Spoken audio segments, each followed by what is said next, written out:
मुलींची छेड काढणाऱ्या, टवाळखोरी करणाऱ्यांना आता जन्माची अद्दल घडणार आहे. त्यामुळे छछोरगिरी करणाऱ्यांनो आता सावध राहा.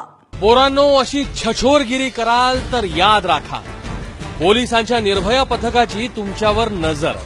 कारण फक्त अकलूज आणि पंढरपूर या भागात 3 महिन्यात तब्बल 1200 रोड रोमियोंना जन्माची अद्दल घडली.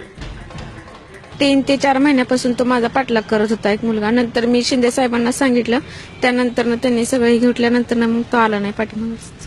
आता त्रास होतो नाही की जिथून या मुलींचं येणं जाणं असतं मोठ्या प्रमाणामध्ये, आणि त्यांचा जमेल तसं शक्य तसं व्हिडिओ बनवला जातो की ज्या व्हिडिओमध्ये की त्या मुलांची काय हालचाल असते, काय करतात, आणि मोबाईलवरती म्हणा किंवा स्पाय कॅमने हे सगळं केलं जातं.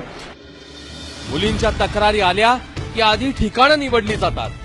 पोलिसांचं खास निर्भया पथक पाळत ठेवतं आणि टवाळखोर सापडला की त्यांची रवानगी थेट पोलीस ठाण्यात.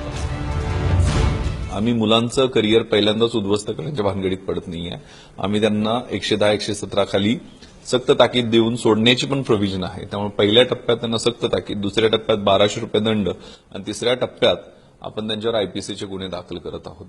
काउन्सिलिंग आपण पालकांच्या सोबत करत आहोत. ते काही टुकारगिरी ते करतात ते प्रॉपर रेकॉर्ड होतं आणि ते पोलीस स्टेशनला मग एनजीओच्या समोर ते आई वडिलांना ते दाखवलं जातं. आता आई बापासमोर इज्जतीचा फालुदा झाल्यानंतर पोरं पुन्हा पोरींच्या वाटेला जात नाहीत. पण तरीही कॉलेज कट्टे, चहाच्या आणि पानाच्या टपऱ्या, सार्वजनिक मंडळांचे चौक यावर पोलिसांची करडी नजर असते. आणि म्हणूनच फक्त पश्चिम महाराष्ट्रात गेल्या 3 महिन्यातला रोड रोमियोंचा आकडा डोळे विस्फारणार आहे. पण गेल्या 7 महिन्यामध्ये 10,900 तुकार आणि टवाळखोरांच्यावर आपण कारवाई केलेली आहे. त्यामध्ये समुपदेशनासाठी आपण एनजीओजना इन्व्हॉल्व्ह केलेलं आहे.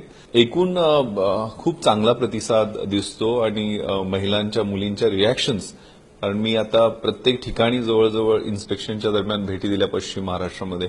प्रत्येक ठिकाणी आमच्या निर्भया स्क्वॉडच्या सब इन्स्पेक्टर्सना 2-5 हजाराचं बक्षीस मी प्रत्येक ठिकाणी दिलं. एवढं प्रभावी काम आपल्याला दिसून येतं. निर्णय खेड्यातून येणाऱ्या मुली, गावातून येणाऱ्या मुली, रस्त्यावरून येताना रोड रोमिओज किंवा अनावश्यक त्रास देणारी जी मंडळी आहे, ह्या मंडळीवर अंकुश बसण्याच्या दिशेनं हे निर्भया पथक अतिशय चांगल्या पद्धतीने काम करते.